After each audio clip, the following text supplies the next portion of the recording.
to the WorkJoy Jam podcast. In this episode, we talk to Lucy Gallagher. And Lucy is a millennial who has her fingers in many different pies and hasn't taken the traditional 9-to-5 type career route. And we have a really interesting conversation about, finding what it is that you really want to do, going with it, seeing what it can bring you by following some of the things that you're passionate about in your life. One thing that I really like about Lucy's was a comment that she said is that you become a better and happier person for those people around you if you give time to do the things that you love as well. So giving yourself time. Otherwise, what we end up doing is we push our passions lower in the pecking order, and essentially we become less fulfilled as people. I really hope you enjoy this podcast. Hello and welcome to the WorkJoy Jam. Today we have the fantastic Lucy Gallagher with us, and she can introduce herself better than I can. So I'm going to hand over to Lucy. Tell us a bit about you, Lucy, your background and how you got to where you are today. Okay, hello everybody. So, where do I begin? So my background and education is in occupational psychology. So I studied psychology at Leeds, mastered in occupational psychology at City University London, and I worked for a couple of years in psychometrics as a consultant, so helping people, helping businesses recruit and develop people through personality and ability testing. I then decided at that point that the consultant life wasn't for me. Those long hours, lots of traveling, lots of stress at work, but there were bits in it that I really loved, like training, for example. But because of that, it meant that I actually shifted to an internal learning and development manager role. And I felt that was really more suited to my passions.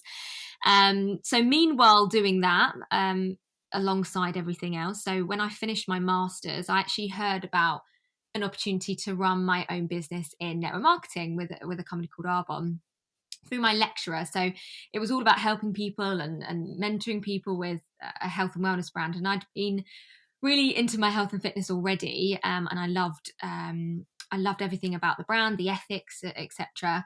And the opportunity to create my own business to create more work-life balance and flexibility.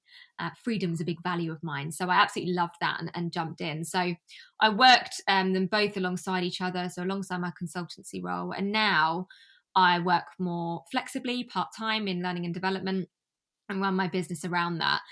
And I think it's really allowed me to achieve more time freedom by utilising online business.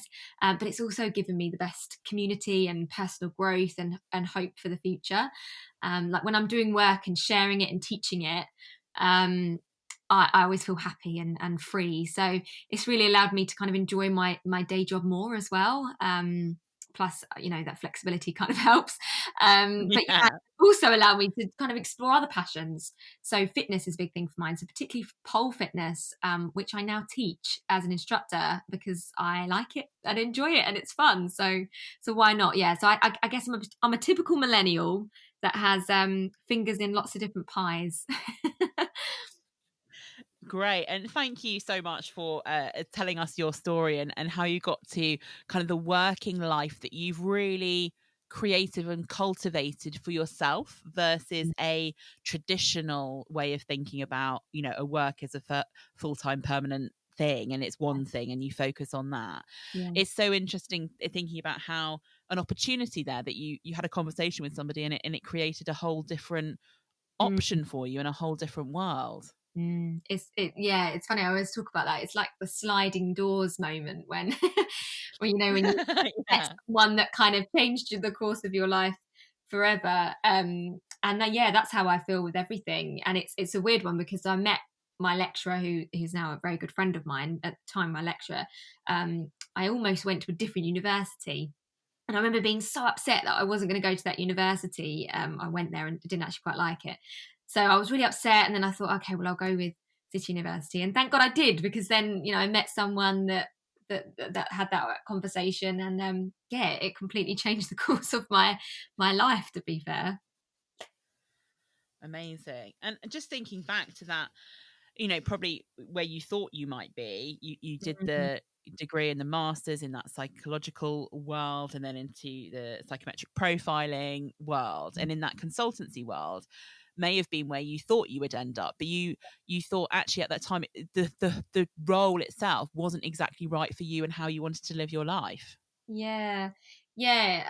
I think we are in this world with so many kind of societal norms and what we should and shouldn't do. And I think up until that point, I just followed what society wanted me to do. I went to a good uni. I kind of got a master's. I got a really good job that so many people would have kind of killed for, to be fair. Coming out of a master's, I traveled 4 hours a day for that consultancy role. That was just to my normal office without any extra kind of traveling involved. And actually, I realized that I was just kind of doing what other people might assume for me to do, or what might make my parents happy, or society. And so I've always been someone that doesn't follow what other people do. I don't know why that is, but I just thought, when I was given the opportunity and I looked into it, it was more, I never ever imagined at the time I would go, right, well, that's it, I'm never going to do this and I'm going to do something different. I just thought, why not, if I can do them both. And then I just, ever since, have just followed my heart. And actually, that world and that kind of 9 to 5, day in day out, just wasn't really something that lit my fire and lit my soul on fire. So decided to just follow the things that made me happy, which has kind of led me to where I am now, really. Amazing. And thinking about that idea of following what makes you happy is such good advice for people. Is Mm. actually there you can make an income happen, and you can find a way of carving out a career that works for you in different ways, and you can make some different choices to the ones that you don't always have to follow the determined path, the well-trodden path, the kind of the yellow brick road to where are you going to. There you can create your own world here Mm. if you choose to do so. Yeah, totally. And I think people are scared to do that, or they don't know where to start. One of the things people often say to me is, I uh, I don't enjoy what I do, or I don't know what my purpose is or what my passion is. And I always say to people, what do you enjoy doing? Like, what makes time go fast when you're doing it? So if that's singing, dancing, organizing, meditating, whatever it might be, like, we can all practice and cultivate that kind of work joy by just doing more of the things that we love in and around our work. So I don't know, if someone likes teaching and they work in an office job as an administrator, could you set up a hobby club and teach something that you like, or do it in your spare time? And just following the things that you enjoy and then allowing it to see where it goes. But I think sometimes we feel pressurized to kind of know what we want to do, and and pressure, but at home, and all sorts of different things that stop us kind of living out our truth. But yeah, I just always say to people, just follow what you love and see where it leads. Yeah. And sometimes we need to give ourselves a bit of permission to do that, whether Yeah. it's inside of work or outside of work, and to say, actually, it's okay if I spend some time on this thing, this hobby, this action, this, as you say, is it singing, is it dancing, is it meditating, is it, Mm. stroking a dog, whatever it is, give yourself permission to follow some of that and to spend some more time doing it. And that can be really hard, especially when at the moment we've all got jobs and working, lots of people are working from home, lots of people are still in places working, there's childcare issues, and global pandemics have a tendency to make things slightly more difficult in how we do things. Yet putting yourself on that list and saying, actually, I'm important too, and how can I carve out, even if it is 10 minutes, to do something that I actually really enjoy, that gives me some work joy. Yeah, totally. I agree. I was actually listening to something the other day on an audio that was talking about, we need to be selfish in doing what we want to do and what we love, like that self-care thing of looking after ourselves. And by doing that, then we allow ourselves to to be the light in the world. So if you're someone who, I don't know, if there's a people pleaser and thinks, oh well, I've got kids and I've got partner and I've got so many other people that I've got to please and I can't just do that for me, well actually you become a better person and a happier person for those people around you if you give yourself the time to do the things that you love as well, because otherwise we're just pushing, you know, our passions lower to the pecking order, and it's not, essentially not fulfilling you know, our soul. So I just loved that. I thought, you know, Definitely. so true, so true, to be more selfish so that you can ultimately be more of a light in the world. Yeah. It's so interesting though, this concept of selfish. And I know I've said it many times in different situations, but selfish has really negative connotations around the word. Mm. And yet something like self-care for some people just sounds a little bit too out there. I feel like we need to invent a new world, which is about like looking after yourself in a positive way so that we can all feel good about it. Yeah, it's a weird one, isn't it? I I think, yeah, I just think the world makes it look like, you know, well, you can't be selfish because, you know, you're not taking into consideration other people's feelings. But at the end of the day, it's your life, and you know, you want to be happy living it. So I guess that's always my piece of advice to anybody, and I have to remind myself of that as well, to do the things that, you know, Yeah. I want to do, and and to just just to be a little bit selfish at times. Yeah. So going back to thinking about kind of your working life and your career and how you make it all happen, it sounds like you started off still having a full-time kind of job and then doing the other part of your world with the health and fitness brand, thinking about this as a bit of a side hustle to start with. Yeah. How did it transition from being that I do this on the side to being actually kind of half of your working week? Mm. Yeah, so it was over a period of time for sure. So yeah, I worked both, and then it was actually when I left the consultancy world that I decided that because my business was growing and I was enjoying it and loving it more and more, you know, I wanted to do more of it. And so I thought, well, this is a good opportunity now. If I'm going to leave the consultancy world and going to, you know, a different, slightly different role internally, then perhaps this is the right time. So I decided to go part time. And I think, of course, for a lot of people, you know, that the level of uncertainty that then brings is difficult. Um, but I just decided, you know, if there's never going to be a right time to do it, there's always going to be a what if. And actually, sometimes we need that little bit of uncertainty, or sometimes we need that little bit of a push to make us, you know, Yeah. do something. So that's kind of how and when I decided to do it. So I went part time, and actually it's then meant that I've got more time for the business and what I really enjoy. It's actually meant I've really enjoyed my job more because, you know, I've been able to pick up on the elements that I enjoy, and it's, you know, because it doesn't kind of take over my life 9 to 5 now.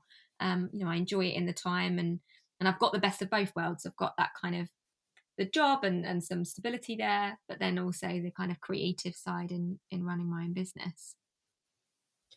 And that's so interesting. And talk to me a little bit more about this. So, by having the side hustle become your business and actually more of a feature in your life, how did it give you more joy in your day job?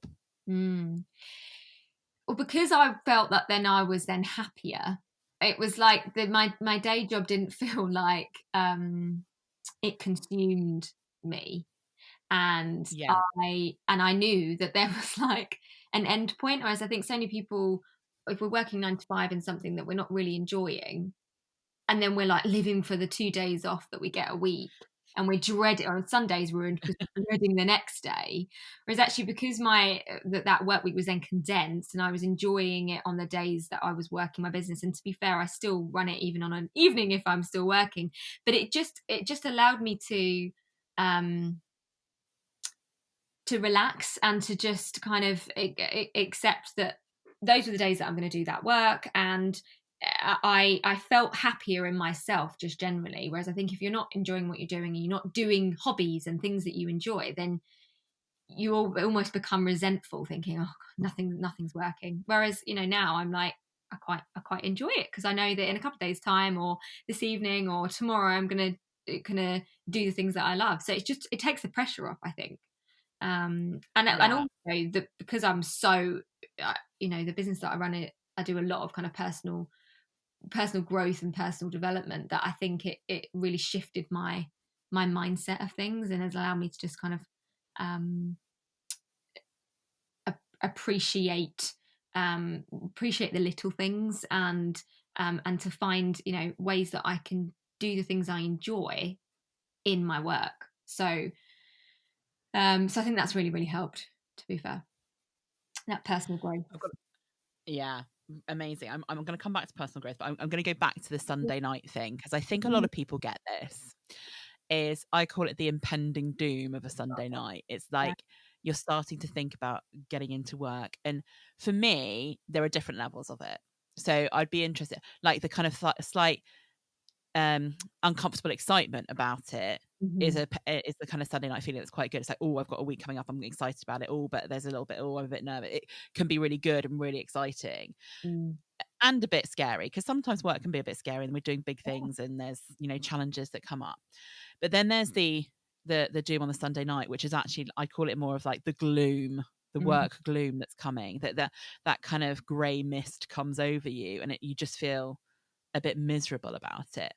And for me, that idea of the Sunday night gloom, if it is that bad, is a real signal to yourself that you need to start doing something to either find more joy in the work you're already doing, find joy in your life beyond the work itself, to take the pressure off, don't feel resentful about it, or to even go further and to say, actually, is this the job I need anymore? Is this the right role? Am I in the right career for me? And really, really dig a bit deeper and understand what it is you're really looking for.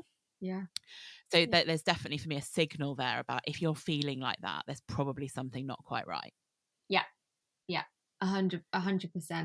100%. And for me, I think that's what made me switch, was I was feeling like that at any point whenever I was going to do my job, and actually never felt like that when I was doing another job, but one that I enjoyed. And so I thought, actually, that became the moment where I said, well, you know what, there's never going to be a right time, so let's switch it over. And let's be brave, and that's it. Be brave, and just go for it. And that doesn't mean that you can't have a plan B, and there can't be something else around the corner, but you'll never know unless you go for it. And that kind of not wanting to live with any regret is a big thing for me. That kind of, I guess, that visualization of, what would you say, if you were 80 years old and on your deathbed, what would you say to your younger self? What kind of regrets would you have? And I just couldn't regret staying in something that I'm not enjoying. So that Sunday night overwhelm, doom and gloom is definitely a signal. 100%. It's such a warning signal, and sometimes it's a warning signal that you need to just take a little bit of action. Sometimes it's a warning signal that there's something bigger at play here, and you really need to dig into it. And one of the things I'm really reflecting on with what you're saying about kind of where you're at and how you did it sounds to me like you managed to find a balance of where your like professional skill and strengths in your day job get used and utilized like amazingly, and you get to do the things that you want to work on, and that your business really works with your passion and your purpose. So you've probably got all of the things that the research would say brings you happiness or brings you that kind of feeling of fulfillment, but you're getting them from maybe slightly different places. 100%. I think you put it in a much better way than I did. That's exactly how I feel. That doing my side business, even though there's a skill involved, and of course, I can be good at it, but actually, it's what gets me by and what pushes me forward is the passion for it. And ultimately, that will, for me, it will turn into something that is more my main just my main job, if you like. But yeah, and I think that's why I say it's allowed me to kind of make me enjoy my other job better, because it allowed me to, I guess, just realize the things that I was good at and the things that I weren't good at, and how I could, do a job that was effective and good at the same time. So yeah, I totally agree. It's an interesting one for sure. Having that balance is hard to find, but once you find it, it's a real blessing. Yeah. Yeah. And I'm thinking here about you were already really interested in kind of the health, well-being, fitness world. That was something you already had a passion for, Hmm. and you managed to find a way to create a business around your passion. Yeah. A lot of people I talk to find it really hard to understand, to define, to dig into what their real passion is. Hmm. And I'm just wondering if you've got any thoughts around that and how people can find it, whether it's related to work or not, and some of the things people might want to do to help themselves determine what some of those things are. Mm. Yeah, it kind of comes back to what I was saying about what do you just enjoy doing, so that what do you, when you do something and time goes really quickly and it makes you smile, and it could be something really, really small. It doesn't have to be a huge industry. It could be, painting or something. What is it that you actually quite enjoy, or that you find you do quite easily? And it could come in many different ways. So it might not be in an industry. It could be, in my work, you know, I'm really good at kind of, when I have someone in my team, mentoring them and teaching them something. But then, and also when I'm at home with my child, when my child doesn't understand something at school, being able to kind of break it down, and it's I guess it's understanding what are those things that you quite enjoy doing, um, in every part of your life. And that's what I say to people, is just to follow those things. And if you get any kind of, I always say about following your intuition.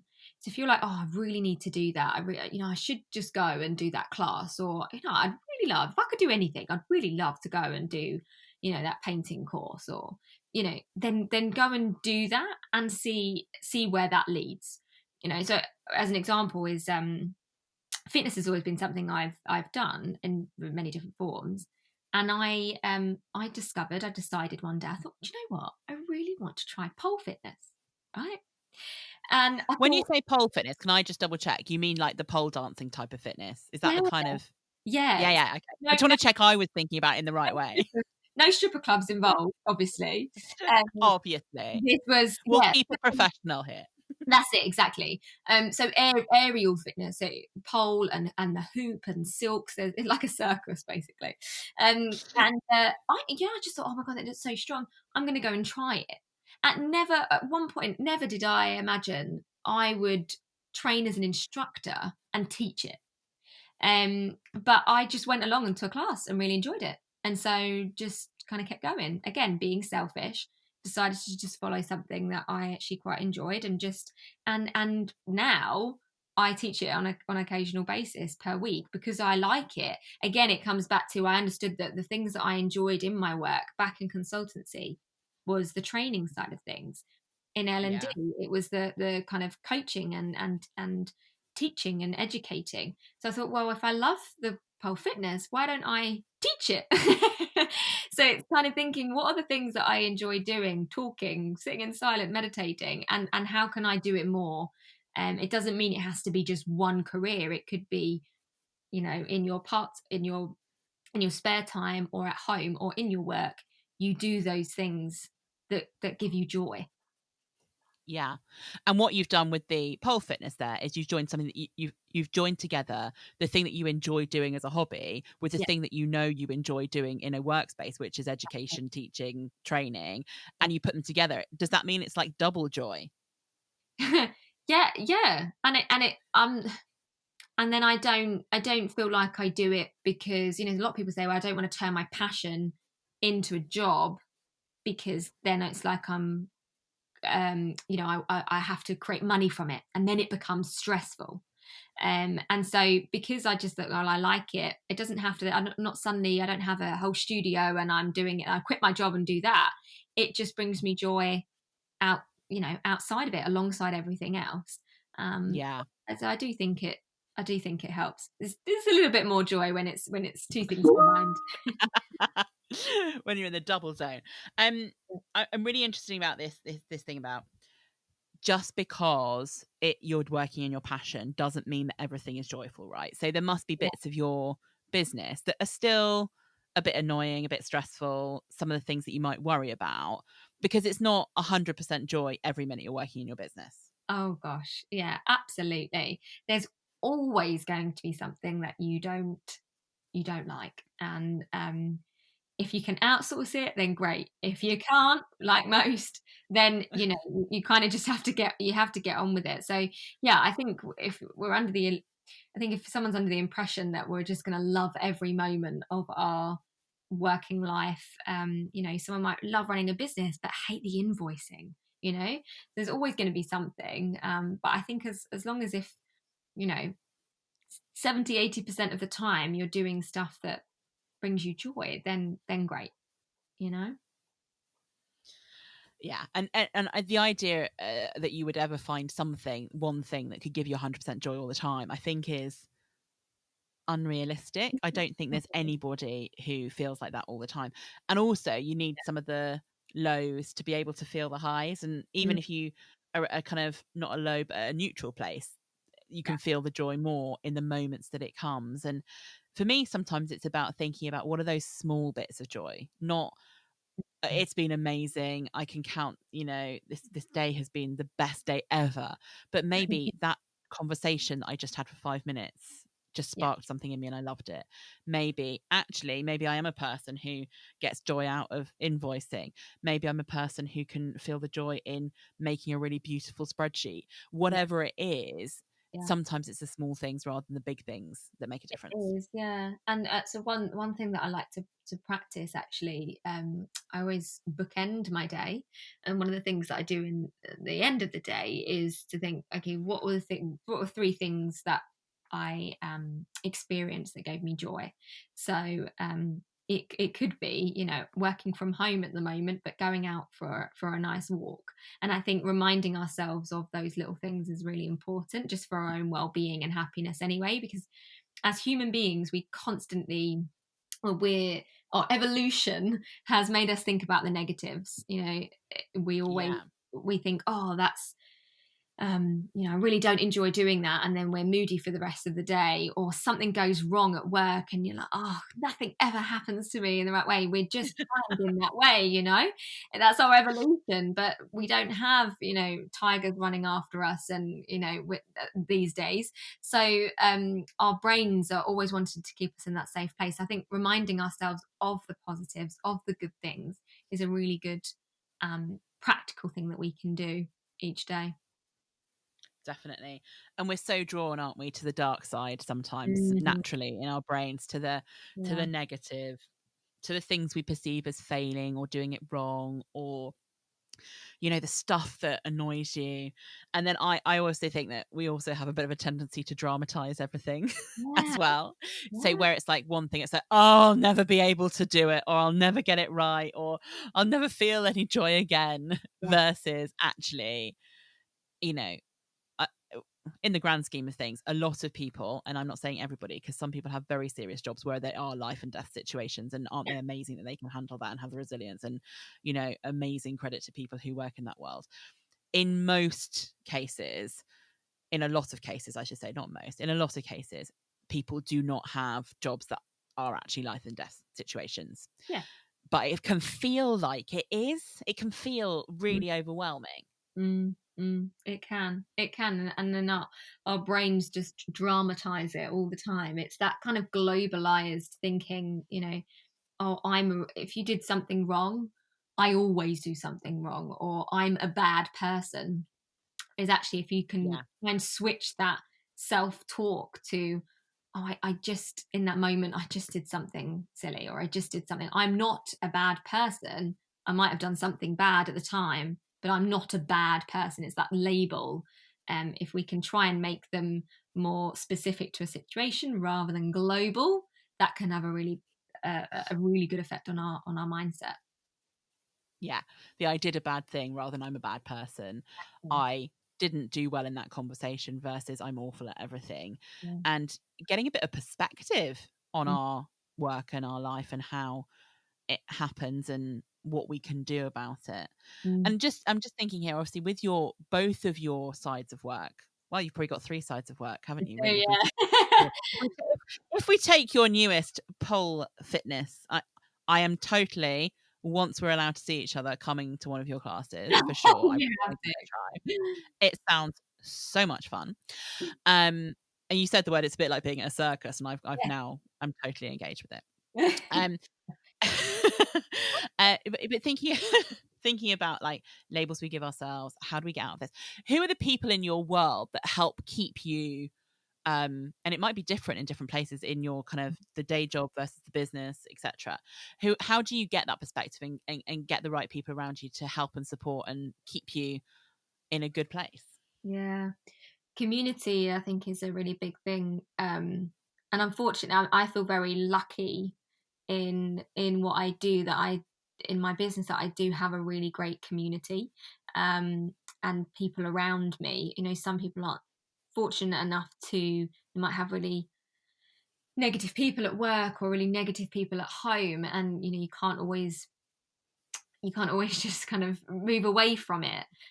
So for me, in my business, I have a community of people that do what I do, and so I really urge people to kind of find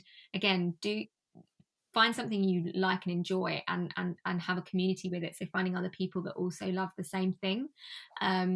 So I have that within my business, and in pole fitness as well. It's actually a culture and the surrounding where people lift each other up. And I'm really, really, I believe we're the average of the 5 people we spend the most time with. So spending time with people that are going to lift us up and want us to be happy is really important. So, and I'm also very, very privileged at my work that, I have a manager and that's really supportive as well. So, I think if we can find people in our lives, and it might just be one person, it might just be a mentor or someone that we kind of relate to, just to keep us going, because it does make a huge difference.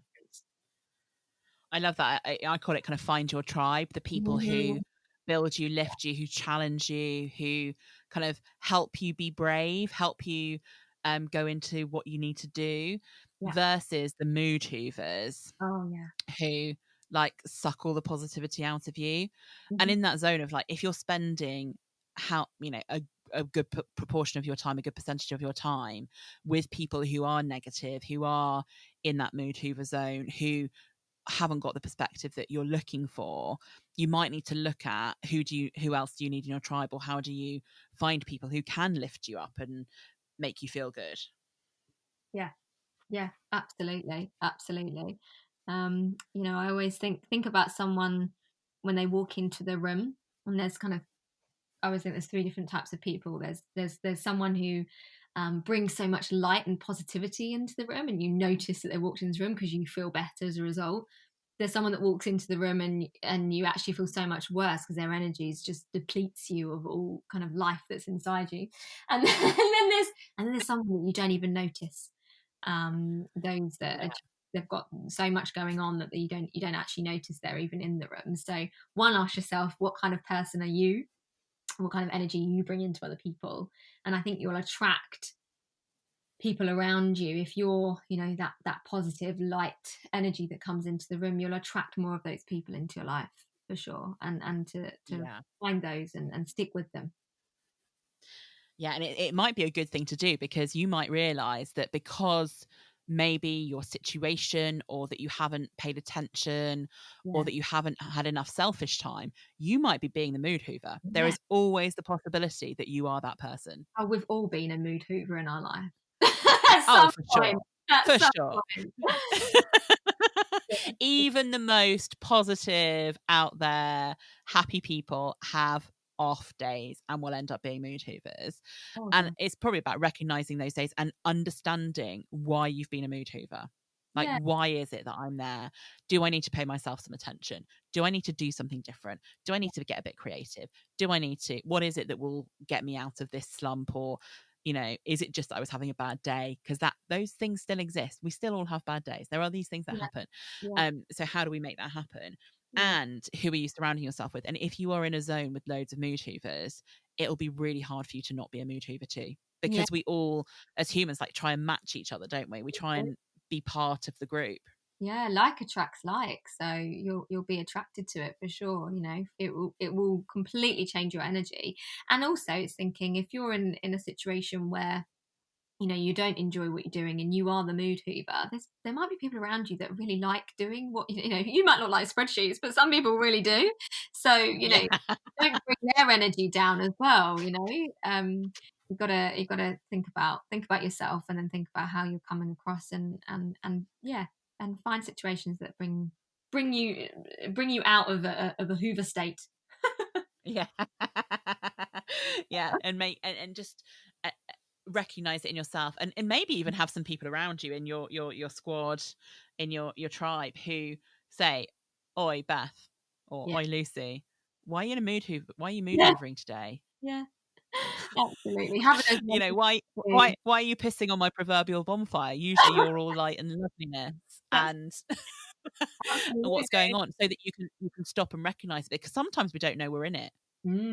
I know. Yeah, absolutely. Self-awareness is the first thing. It's understand ourselves first. We're so busy kind of uh, thinking about how other people make us feel, and oh, she did this and he said that, and oh, that I feel like this because they made me feel like this. May Well, feel like this. Yeah.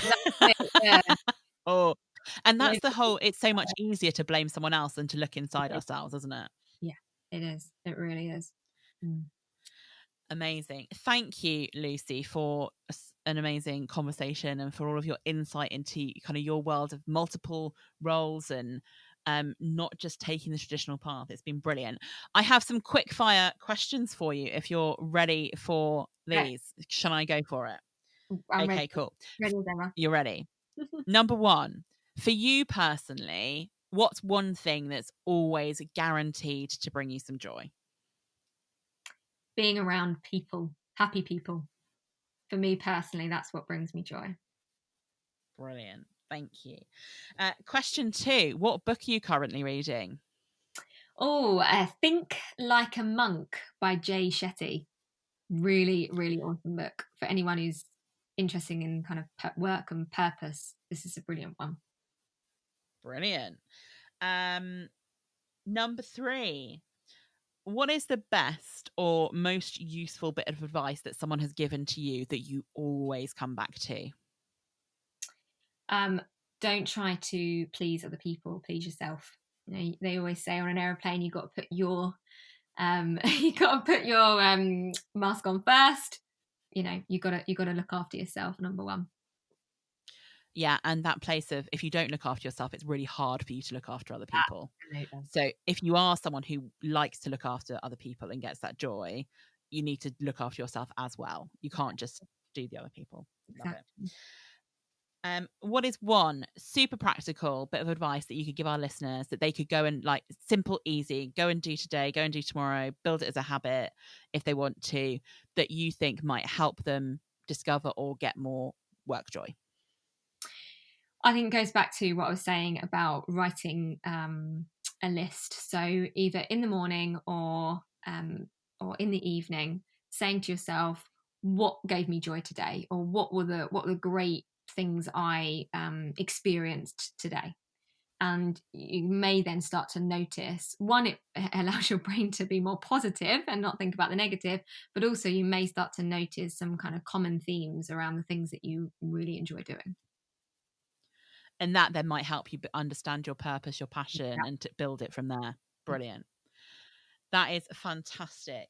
So before we finish off today, Lucy, where can people find out more about you, what you do, your philosophy, your business, all of that stuff? Yep. So main kind of platform, if you like, is Instagram. So you can find me on Instagram at lucyg.livefree, where most of my content is on, and you can find my website, etc., on there too. Fabulous. So head to the Insta and find everything out. Brilliant. Lucy, it's been amazing. Thank you very much for taking part in the WorkJoy Jam. You've been fab, and I'm definitely going to take some of that advice and definitely look you up on your Insta too. Thank you. Brilliant. No worries. Thank you for having me.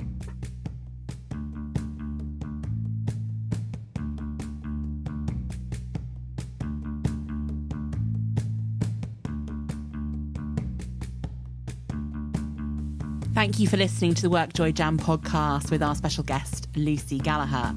I think there's so many little bits and nuggets and inspiration that we can take from Lucy. Some of the things that I was thinking about when we finished off was this idea of, if you're struggling to find what it is you're passionate about, or what you love doing, is to consider what makes time go fast when you're doing it. And that might give you a hint about how to follow some of those things and see where it leads. So maybe do a bit of reflection in that. And I also love her advice about ending the day thinking, what are the 3 things that I experienced today that gave me some joy?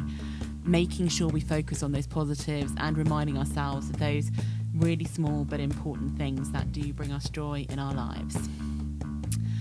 I also think there's this idea and the advice that she gave around, don't try to please other people, please yourself, and that you have to look after yourself first.